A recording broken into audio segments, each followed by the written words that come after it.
And you're all over the world. Thank you for being here. We're going to talk about what your nonprofit needs in 2026. Can you believe we even talking about 2026? Yeah, I do because I'm ready to go. Let's go. Let's go. Strategies for engagement, growth, and impact. My girl, Melissa Pitt, is here from Tapp Network. Before I turn it over to her, I'm going to ask you to do me a favor. If you have a question, please put it in the Q&A. There's team members here. You had it right, Melissa. Team members here from Tap to answer your questions. I know you're going to put it in the chat, so we'll grab those too. I'm going to ask you to do me a quick favor though. At the end, when Melissa closes, there is a survey that I would love for you to stick around if you can and fill it out. It's just 8 quick questions, and I'll show you the results. We want to know what you want to learn when it comes to AI. Are you all in on AI? Better get ready because it's here. So I'm going to turn this over to Melissa. Melissa from Tapp Network, take it over. Thank you guys for being here. Thank you so much, Aretha. Good morning or good afternoon, everyone. My name is Melissa Pitts. I am the Director of Client Services for Tapp Network. My background prior to Tapp is in digital marketing and advertising. At Tapp, I focus on account management and our topic for today, website development. I'm also joined by Jason Spangler, our Director of Business Development. He will be answering questions in the chat and will join us at the end for some questions and answers.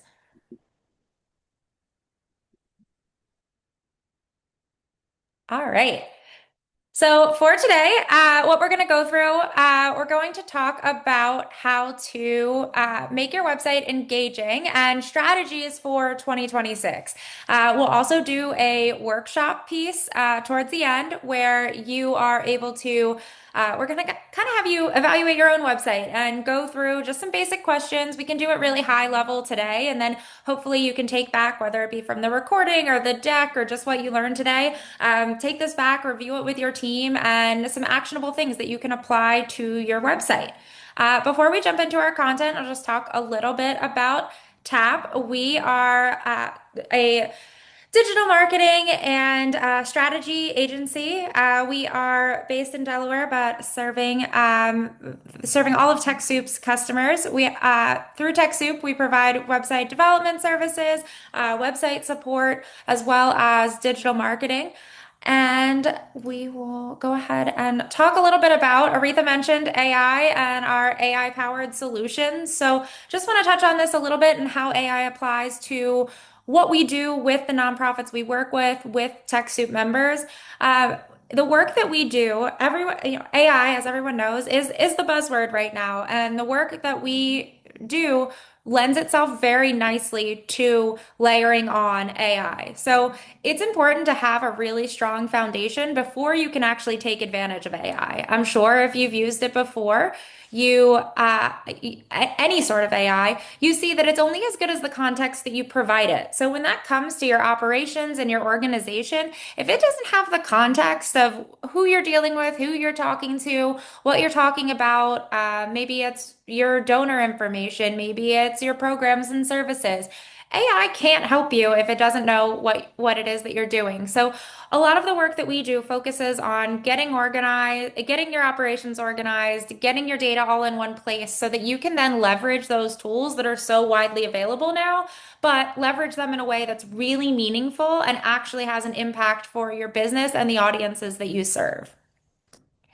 What does that come out as? Here are some of the services that we offer.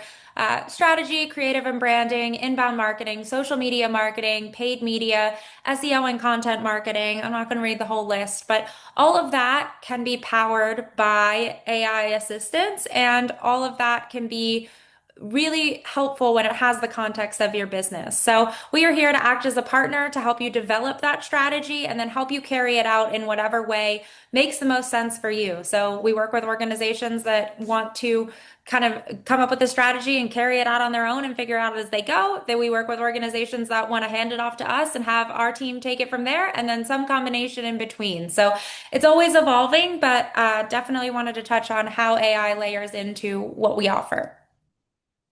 So, jumping into our content, our first poll question is going to be about your website. You can go ahead and drop your answer to this in the chat. What is the status of your organization's website? A, we do not have a website but are looking to create one. B, we have a website that we plan to redesign or redevelop in 2026. C, we're happy with our current website and looking for tips. D, we recently launched a new website within the last 12 months. And E, maybe you're not sure, and that's okay. I'll give everyone a second to answer.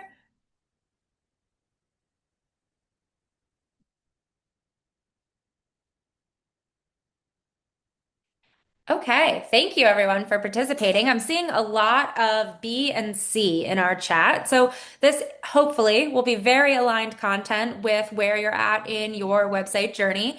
What we're going to be doing today and working through the website plan is to kind of have you work through questions and map out a really high level strategy for your website. So this could be really helpful for just tips and kind of how to optimize your current website, but also if you're going to redevelop it, getting an idea of budget and scope for your project can be much, much easier if you have a plan and have kind of done this homework. So hopefully this will be helpful for everyone.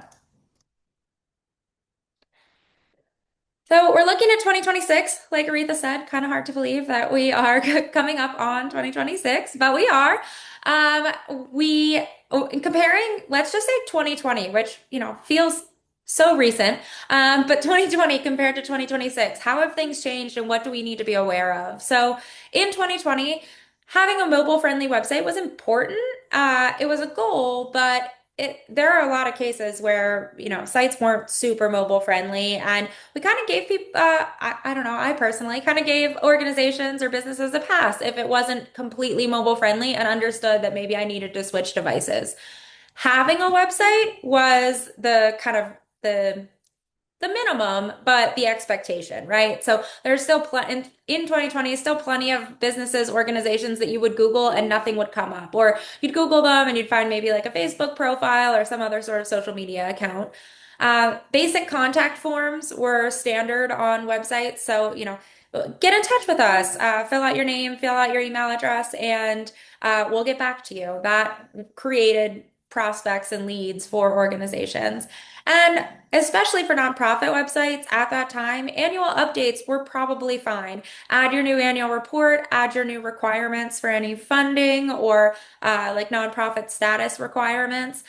And unfortunately, that is not the case anymore. So, what we're looking at in 2026, yes, with changes and with the assistance of AI, we do have a lot more support in keeping up with these requirements, but the requirements have definitely changed, and it's important to be aware of those.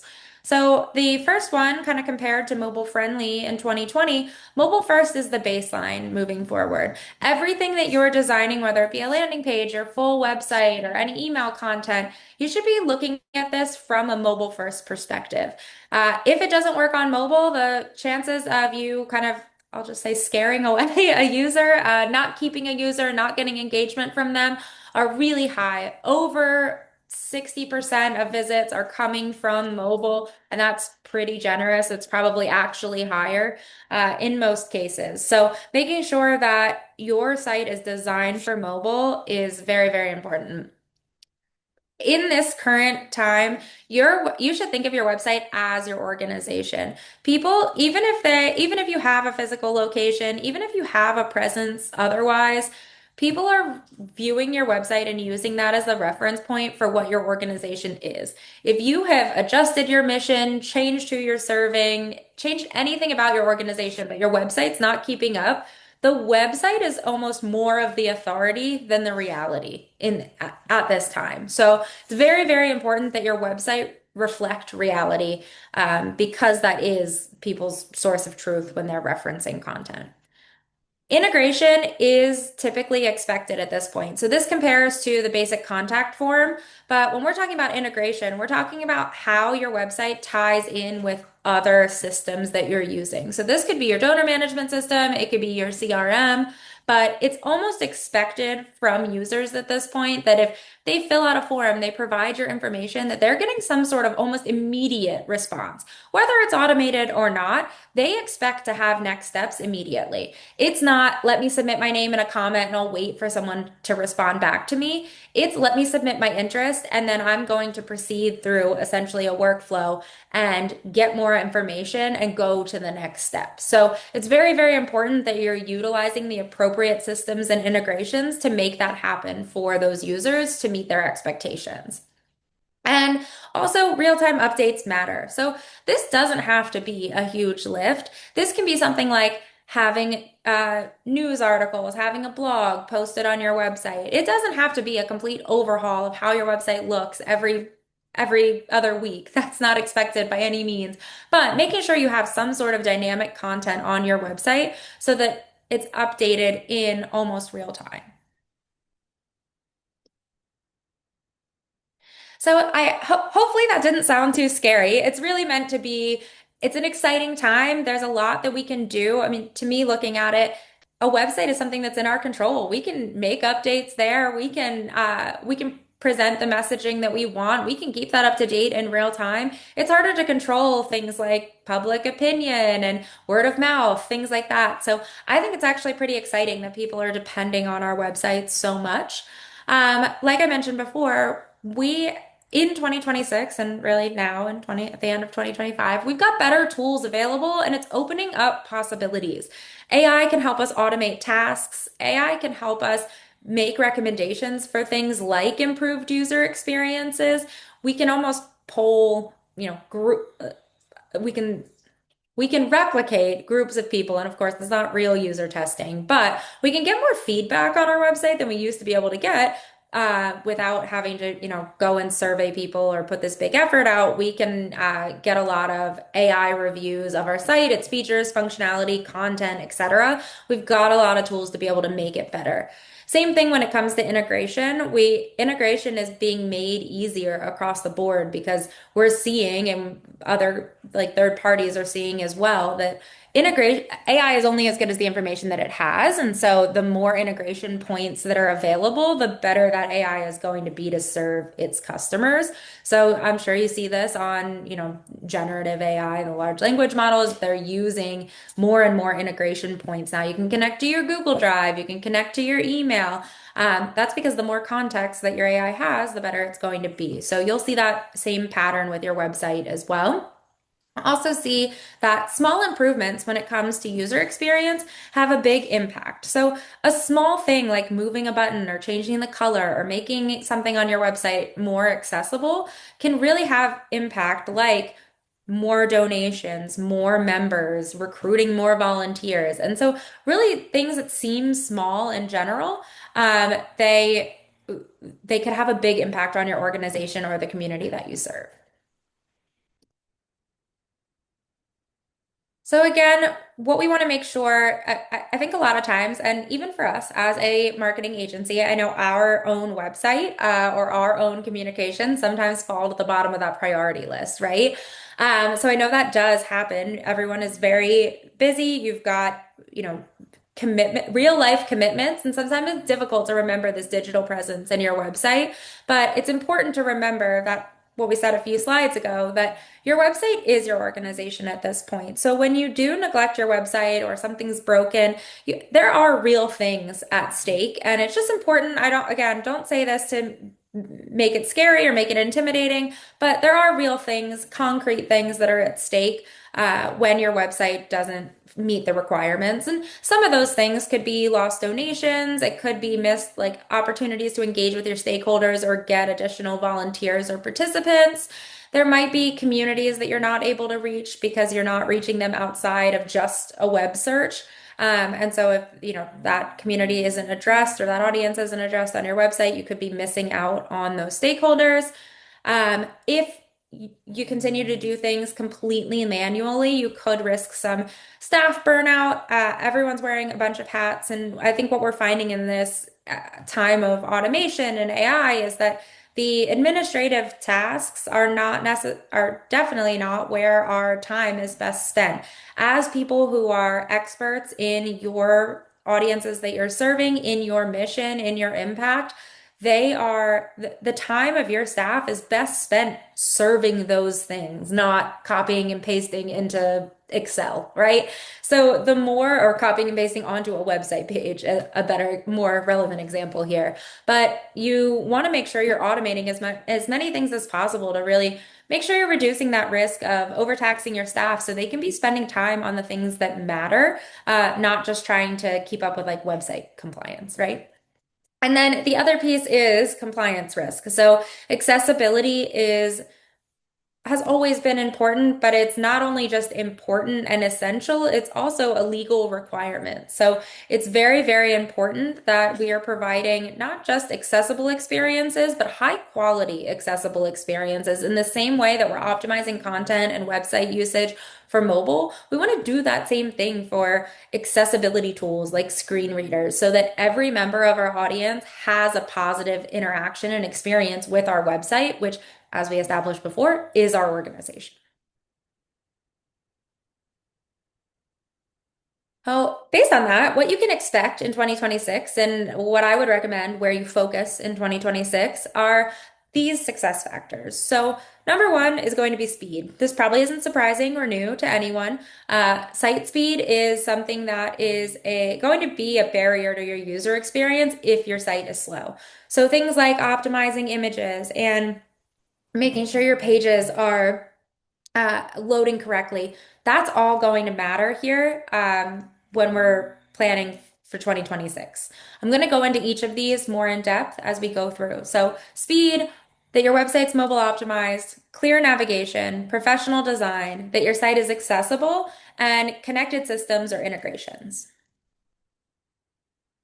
So, I already touched on this a little bit, but speed is what matters the most. We want people to get the information that they want quickly. That's what they expect. And if they run into a different experience than that, that starts to create a negative experience and a negative impression of the organization for the user. Speed also matters for search engines and when AI models are ranking our websites now, people are using AI for search, as I'm sure you know. And so it's not just search engines, it's not just Google. It's also what does Claude think of my website? What does ChatGPT think of my website? Is it returning my website in results?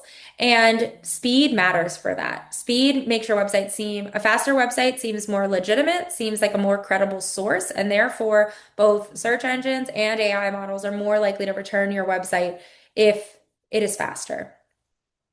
It also will work better for any rural or low bandwidth users. So that's something important when it comes to, we'll use the word accessibility kind of generally here, but making sure that everyone has equal access to your website. Very, very important that we're optimizing our website so that people with all types of connections can access the content and interact with our organization as needed, whether that be the audience that you're serving or the audience that you are sourcing for donations, support, volunteers.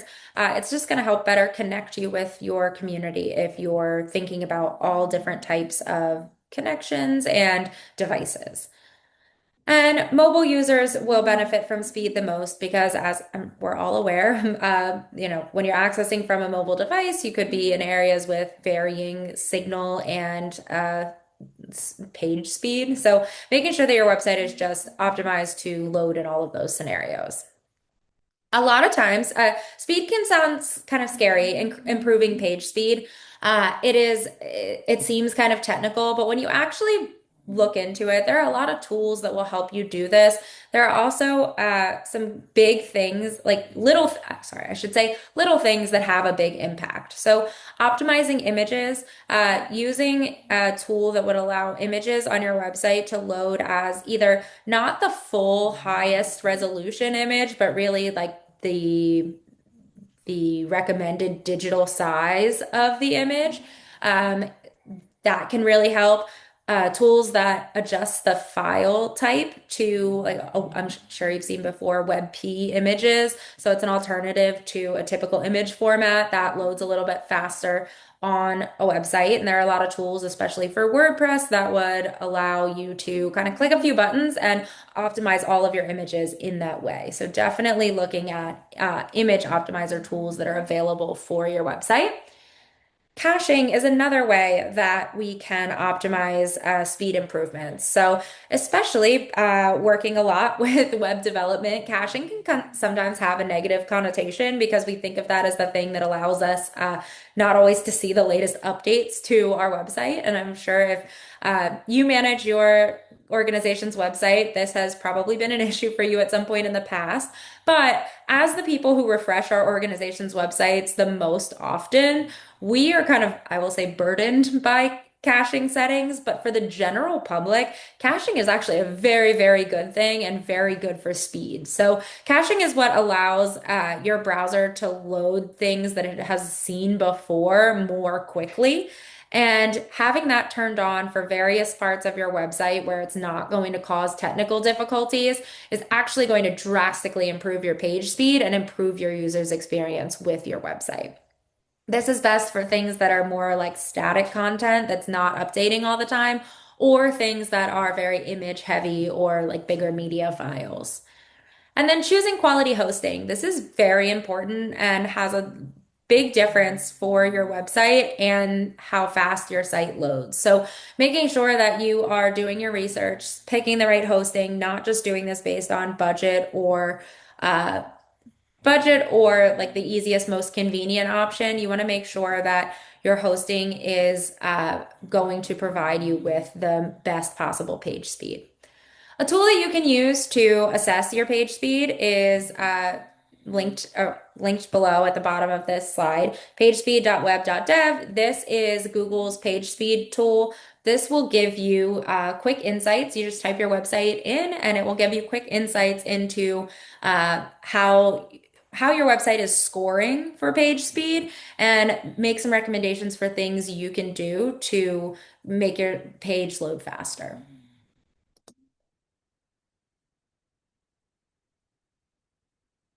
The next is mobile first. So visitors, like I said before, visitors are going to be on their phone. It's safe to assume that the majority of visitors are on some sort of mobile device, whether that be an actual like a, a cell phone or a tablet.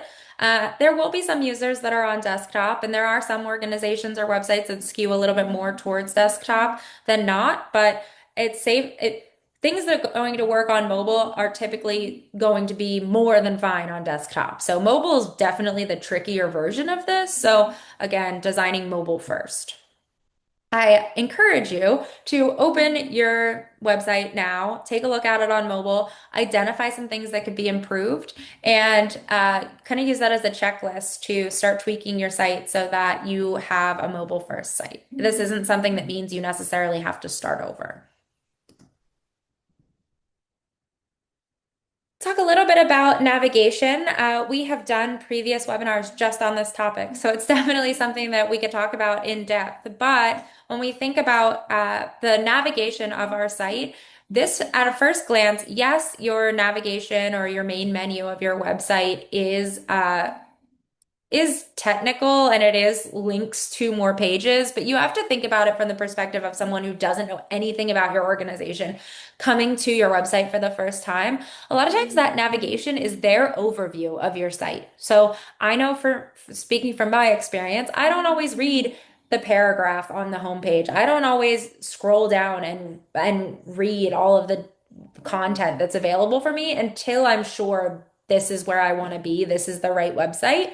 And what really helps me understand that is the navigation.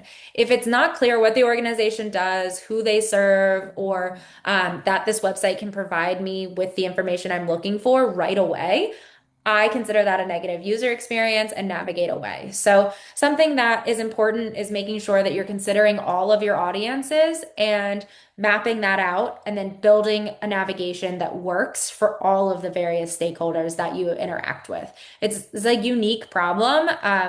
A lot of businesses or for-profit companies they have a single target audience, right, that they're going after. And so their navigation a lot of times is more conversion based. It's very straightforward, start your demo, buy now. But that is not, in our experience, the case with nonprofits. And what you face is you're trying to create a website that works for the people that you serve, that works for your donors, that works for potential partners.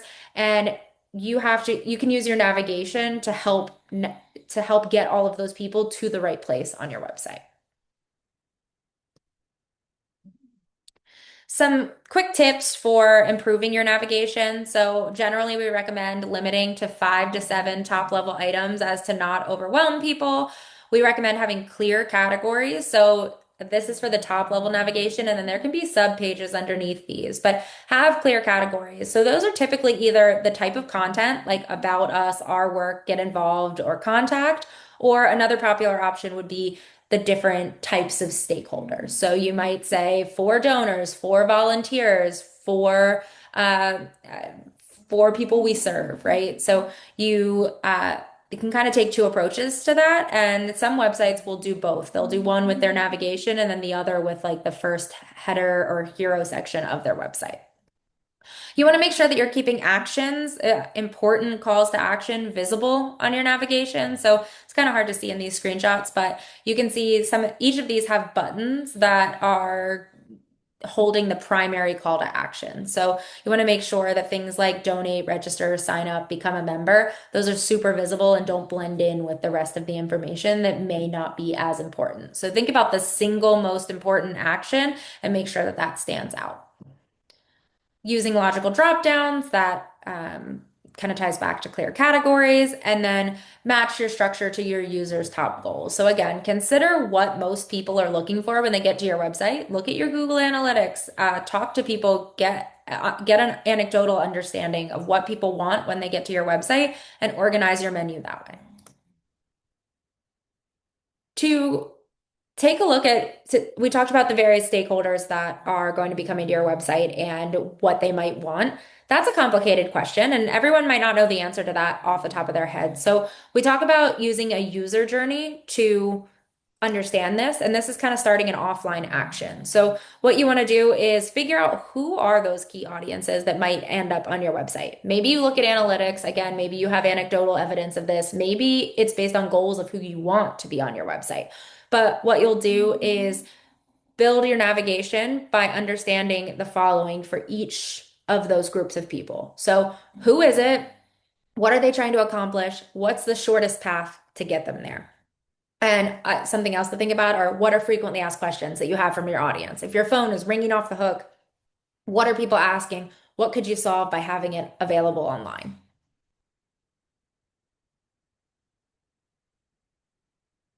Moving on to the next piece, accessibility. So we want to make sure, again, that we are allowing everyone to access our site and have a positive user experience. 26% of US adults have a disability, and accessible design helps everyone, regardless of their ability status, to access your website content and interact with your brand or organization. Most improvements for accessibility are actually pretty straightforward. Something that I find interesting is that accessibility standards often align with what search engines are looking for as well. So these are probably improvements that you've either done or are expecting of your website. It's noted here as one of the benefits. Search engines love accessible sites. They do because it makes the site seem more legitimate, but they also love that because the robots that crawl websites for search engines and index them are very similar technology to the page reader tools. So things like search engines can't read images. Well, neither can site reader or screen reader tools, right? Things like heading tags and the organization of the content on your page. same rules apply for accessibility as SEO. So you're kind of killing two birds with one stone there, which is very nice when you're addressing these things. You're creating a better user experience, but also improving your search engine ranking.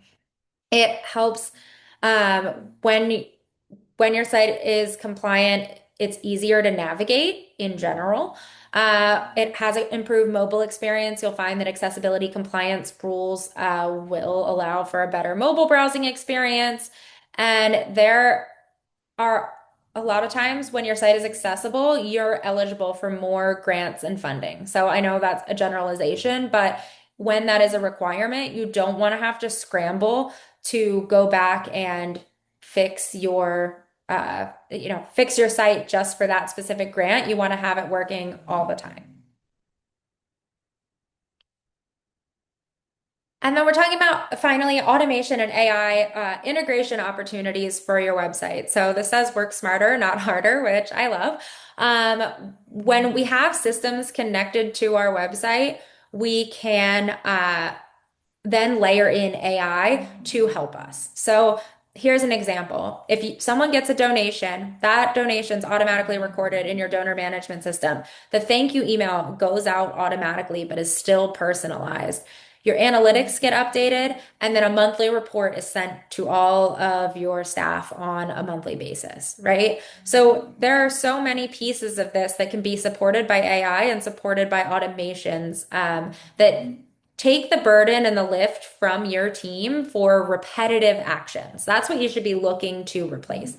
Anything that your team member is doing over and over again, that is the same thing. You should explore automation opportunities. And something that I'm finding in going through this process for our team is when you do that, you also find opportunities to make the process better. So when a process is super manual, and I'm speaking for myself, but maybe this applies for you too. When a process is super manual or tedious, it goes to the bottom of the priority list. You don't really want to do it. And like, admittedly, you're not doing it super well because it's just like a box you're checking and, something you have to get done. But I'm finding in pinpointing those processes and automating them, like, it's exciting to be able to automate them to know that maybe I don't have to do this tedious thing forever. And it makes me approach it with new eyes. And you can use AI to help you fix many pieces of that process to assess it as a whole. You can talk back and forth about pain points, and by the end, not only do you have an automated process or an AI assisted process, but you have an improved process that works better for your organization and will work better for you in the future as well. So just some examples with this kind of workflow that's outlined here. You could use AI to help you draft the thank you email. You could have an agent that automatically creates social posts when donations are submitted, or uses the monthly report to automatically create social posts that you can then approve and post with a couple of clicks. You can find out what your common website questions are. You can use chatbots for that. And you can come up with a knowledge base or answers to those questions. You can use AI to generate alt text for your images. So this isn't necessarily relevant to this example up here, but it is relevant to some of the things we've talked about previously for your website.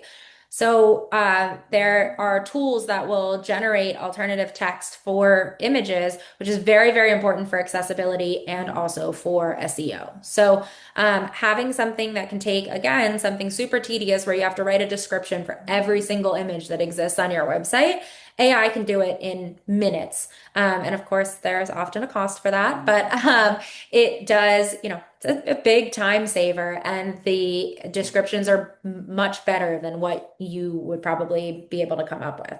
Or at least, again, speaking for myself, because I'm not super creative when it comes to those things. So the AI tool is a huge help. And also, same thing for summarizing long documents or summarizing information, meeting notes, all of that. As an example, if you find this webinar helpful and you have the transcript and the meeting notes from this, being able to summarize this, put it in a project and reference it later when you're working on your website, when you're brainstorming your content, it can reference the things we talked about here today and make sure all of that is included. So a lot of things that can be improved by adding automation and AI when it comes to your website processes.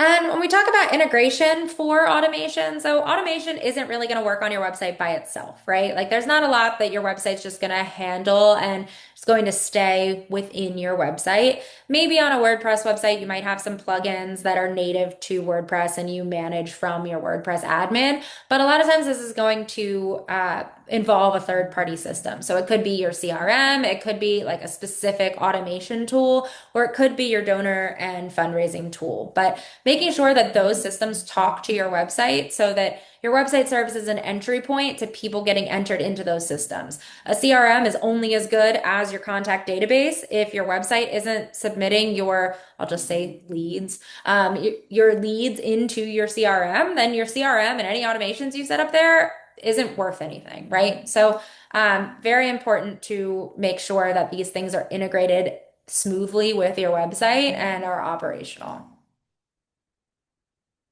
And I'll finally touch on growth-driven design, which is our methodology, tried and true methodology. We talk about it on a lot of these webinars, and I it keeps coming up because it is very important. And I think that this approaching your website build in this way is the most successful opportunity for building your website. So the growth-driven design process, to kind of simplify it, this graphic here. It has three phases. It has the strategy phase. This is where you discuss your immediate needs and what you know your site needs. So, what are your current pain points? What are you doing in the next 6 months that your website needs to be able to accommodate? Who do you have that can work on your website? And like, what pieces do you need to make that possible? Do you have developers on your team? And so it doesn't need to be super user friendly. Do you have an intern? And so it has to be very user friendly. Coming up with what your immediate needs are. Phase two is a launchpad site. I hate the word launchpad, but that's how growth-driven design uses it. But the launchpad website is just basically your starting point. It accommodates everything that you outlined on that strategy is what you need in the next 6 months. But the real piece of this is continuous improvement. So the idea that this is cyclical and you are always going to be improving your site. You should always be planning, developing, learning, and transferring knowledge from your website. So planning would be going back to that strategy phase, but almost like micro strategy. You're talking about one thing that needs to change or grow for your website and making a plan to do that. Developing is building out the actual pages or features or functionality or integration to do that.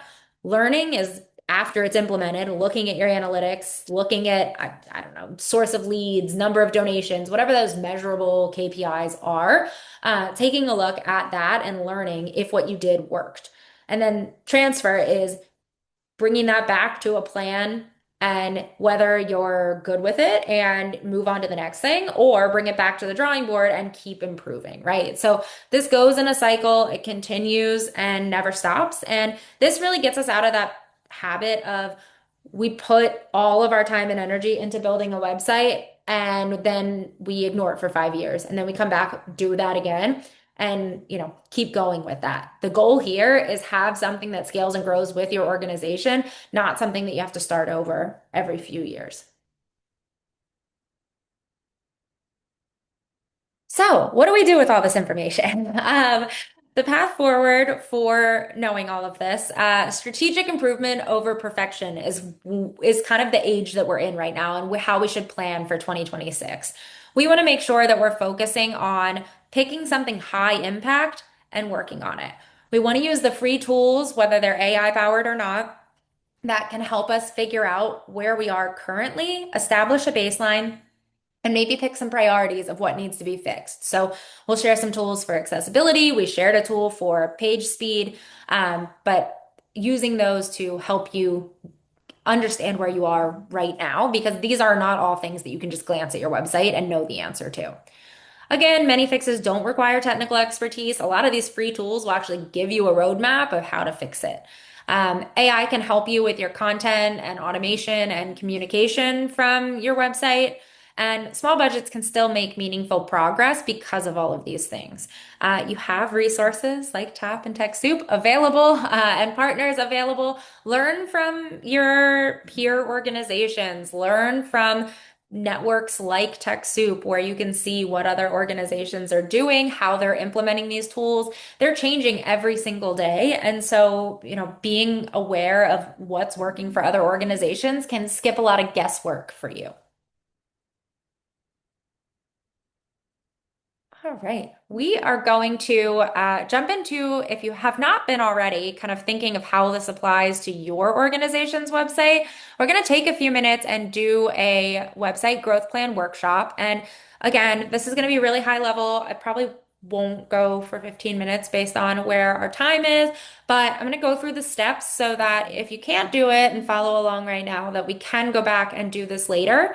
We are going to give an opportunity for a few minutes at the end of this for you to share your results or share a problem, share your website, and we'll pull it up and take a look and talk about it as a group. So I will, if you'd like to participate in that at the end of this workshop, please try to note the points here so that we can discuss something specific when you share your website. So please have your website open if possible, if you have a notepad or something to take notes. And then it would be good if you have your phone so we can check on the mobile piece. All right.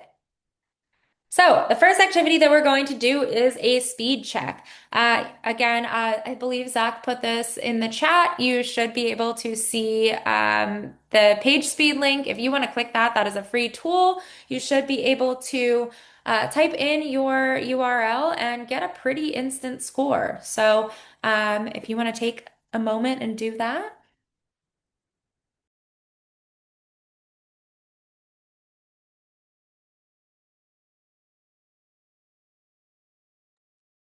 All right. And you may still be moving through that, but I'm going to go ahead and move on to the next one. Our next one is a mobile test. So mentioned this earlier, so maybe some of you are ahead on this. Pull out your phone, go to your website, and take a look through some of the key pages. You don't have to look it through every single piece, but the home page, first of all, your navigation, your header, your footer of your site, the things that are going to display on every single page. Take a look at those, see what you think. This is just a judgment call. You're not going to get a score on this, but give yourself a score. Think about, see if it's what you expected or not.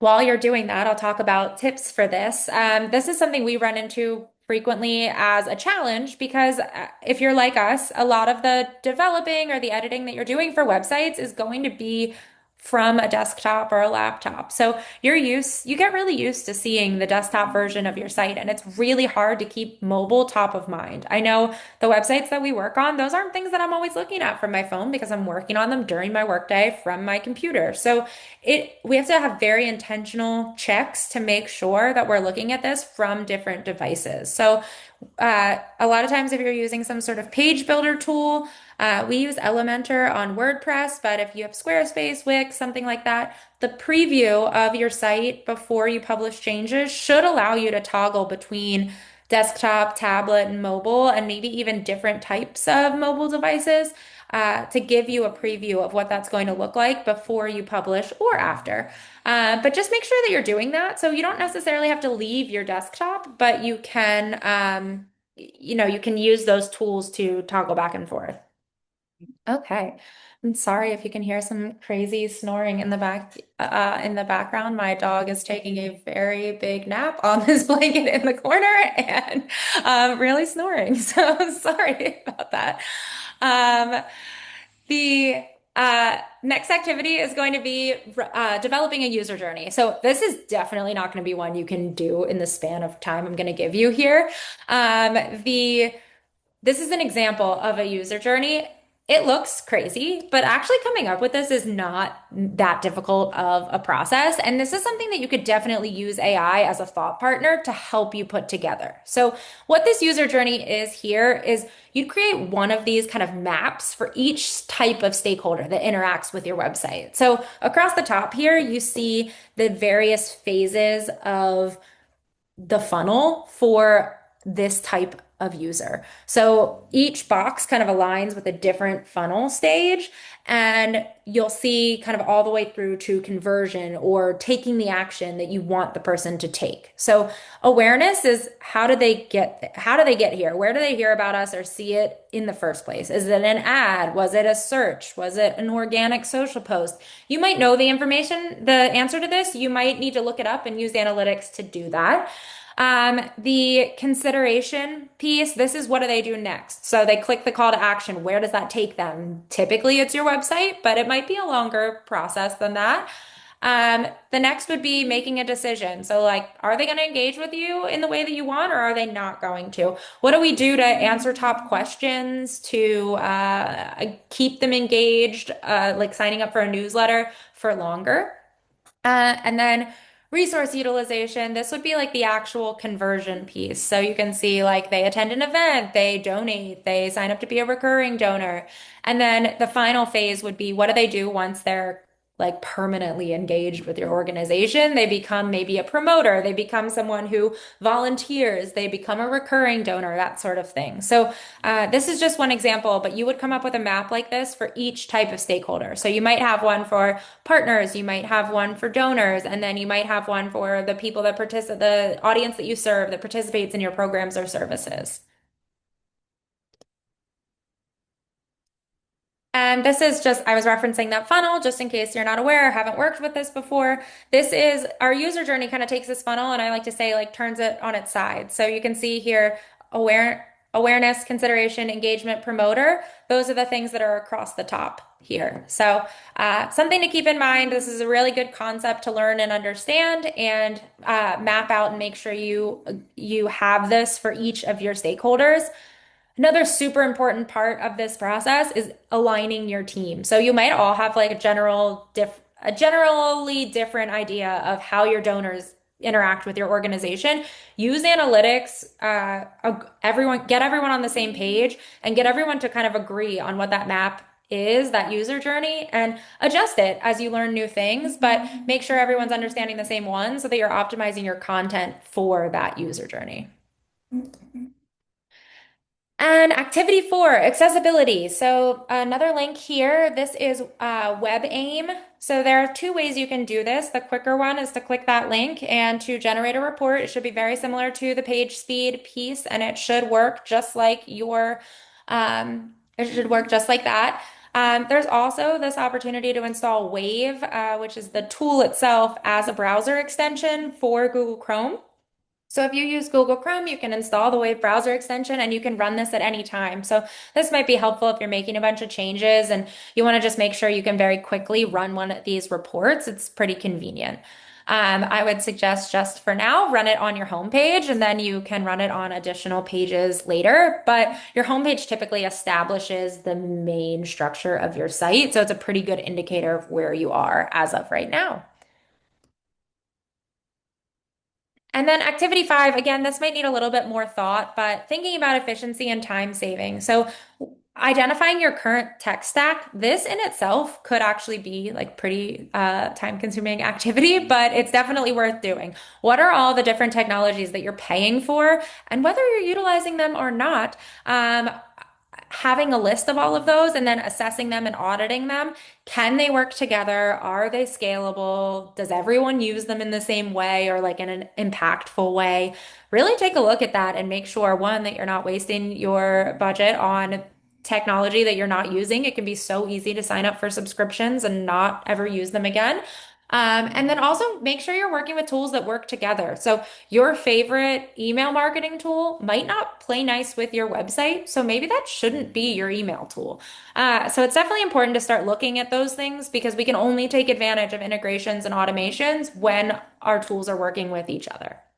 And also, something helpful to look at when you're evaluating your tech stack is how often do those tools update? Is it something that hasn't been updated in 3 years and it's just always worked the same? That tool is probably not going to grow with your organization and with technology. So make sure that you're working with a tool that is committed to growing in a scalable and responsible and sustainable way, but that will continue to add integrations, find optimizations, things like that. So just make sure you're being mindful about your tech stack and how the various tools work together because it's going to just become more and more important. And then this could also come back to efficiency and time saving. So, what are your most time-consuming tasks when it comes to your website? Is it responding to contact forms? Is it tracking donations? What's taking up your time when blog writing? Like what is it that takes up your time when it comes to your website? And is there something that an automation, so like you set it up once and it happens every time? Or AI, where maybe like content support or auditing your site is something that AI could help with.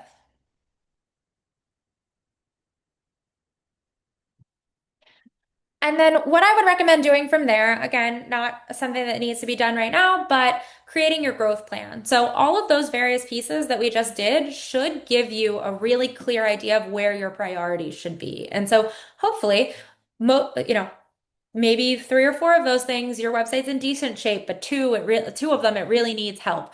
That's how you can start identifying your priorities. But also, let's just say maybe all of them need a lot of help. Think about what has the biggest impact for your organization and your audience and start there. We find that it's most helpful to work through it kind of one by one. Try not to do too much at once. You'll get overwhelmed. And then if you're anything like me, just not do it at all. So, what I would say is definitely identify your priorities, work through it in a methodical way, and it'll be continuous. You won't ever like get to the bottom of the list, but that will hopefully be helpful. All right. We have a few more slides to get through after this. So I will say if you would like to take a look at one specific thing that you noticed throughout that workshop of your website, if you don't mind dropping your URL in the chat, we'll pick one or two to take a look at and we can address maybe some of your concerns and some quick, impactful things you can do to address them. So go ahead and drop your website URL and potentially what you'd like to look at in the chat. We'll also unmute you so that you can speak to your website.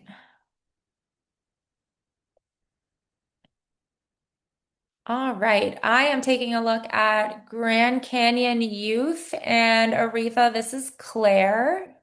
Thank If you you. don't mind unmuting her.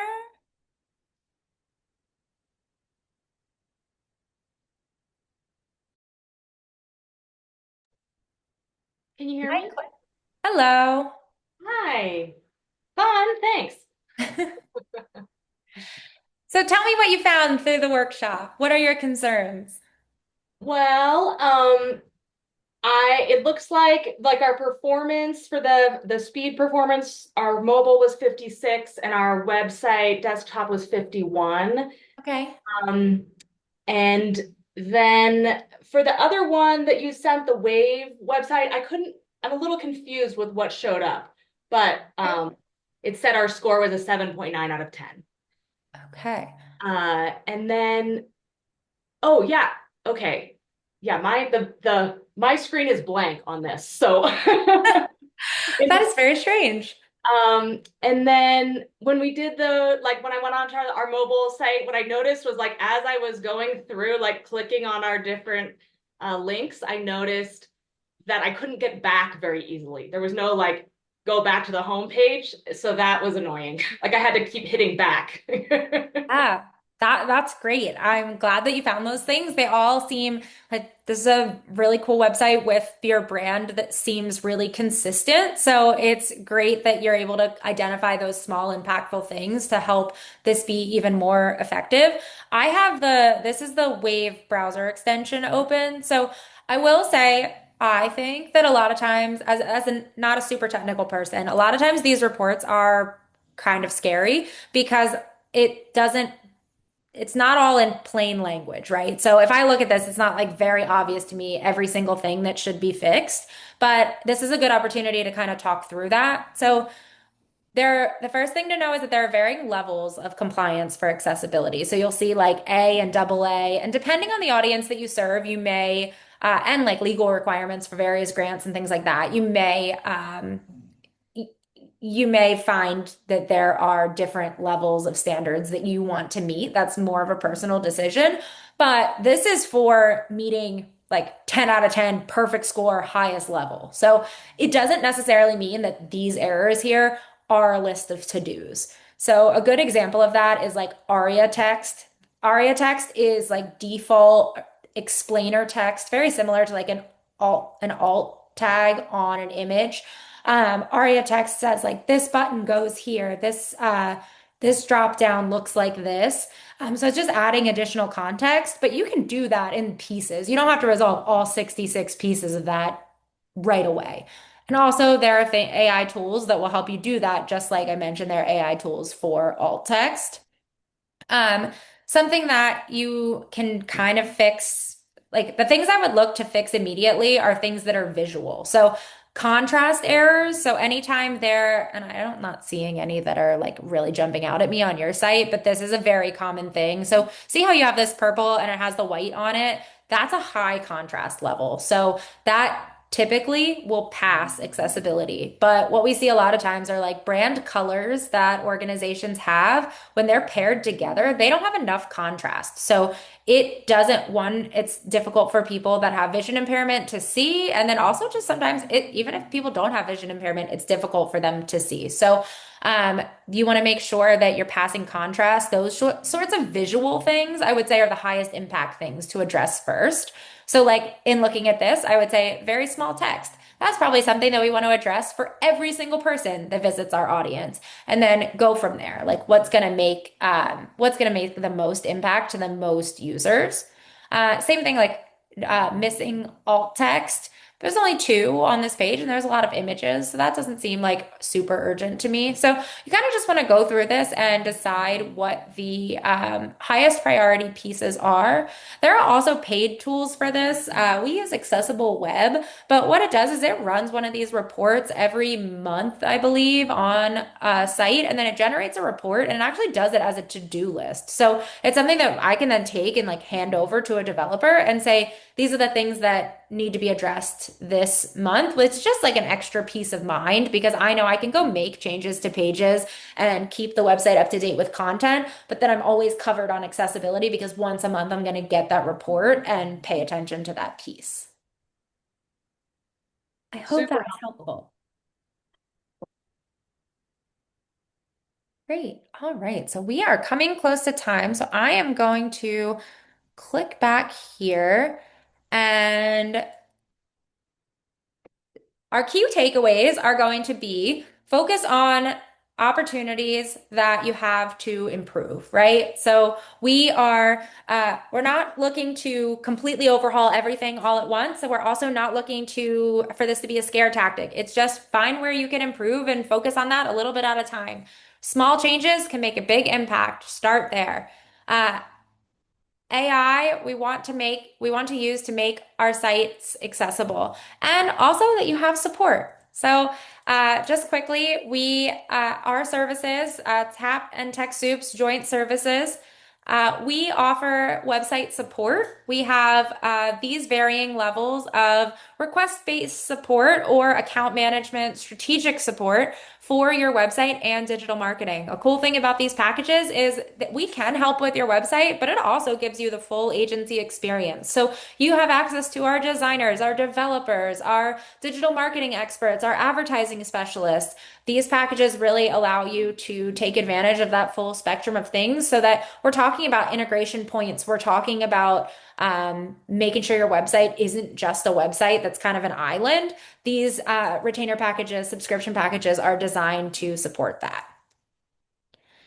We offer website development. This is our nonprofit starter website. So we talk about that launchpad version from Growth Driven Design. Sometimes you just need to hit the reset button and get a more accessible, easier to navigate, a little bit cleaner design, mobile first, up and running. That's what this is designed for, getting you started. And then it's built in a way that's super scalable so it can grow with your organization. We also do fully custom website development for organizations that have had a website for a while, have a lot of content, are looking for a website that can integrate better, we have that available as well. And hosting and security. So we talked a lot about page speed. That is something that can be improved with a better host. So Tapp offers hosting and security, Tapp and TechSoup, and it not only is hosting for your website, but it's also security, backups, updates, and DNS management and caching tools as needed. And when we talk about integrations, we are a HubSpot Platinum partner, and we can help you integrate HubSpot and all of its marketing and CRM capabilities into your website. HubSpot comes with native ability to create workflows and automations, and we can make sure that we are helping your team address that and follow some of the best practices we discussed today. Yes, and Zach mentioned in the chat, the Q&A question was, what is the best CRM that integrates with websites? We always recommend HubSpot, not just because we're a platinum partner, but because HubSpot kind of does it all. It has the ability not just to collect your data or your donors or a single type of interaction. It can collect all different types of stakeholders and also a bunch of different actions that you can do with that data. So it views it from a marketing lens, whereas most CRMs are very like technology based or data focused. HubSpot does all of that and does it really well, but it has that marketing layer on it. And to me, I find that HubSpot is super comfortable because it thinks like a marketer, and like it just aligns nicely with what we're trying to achieve. Okay. Aretha, if you want to take it away. Thank you everyone for your time. Jason left his contact information in the chat. Please feel free to reach out with any questions or follow up.